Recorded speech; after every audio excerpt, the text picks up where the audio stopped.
जाकिर नाइक को अवार्ड देना चाहिए था। उसको अवार्ड किस लिए देना चाहिए था?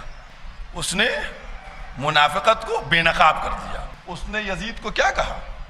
रज़ी अल्लाह कहा ना।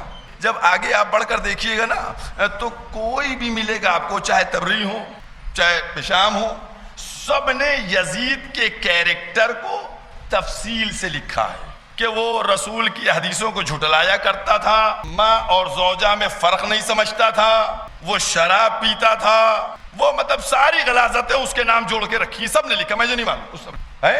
रज़ी अल्लाह का कैरेक्टर क्या था भाई? मैं इसीलिए कह रहा हूं कि जाकिर नाइक को अवार्ड दीजिए कि उसने यजीद को रज़ी अल्लाह लिखकर हमारी मुश्किल को हल कर दिया।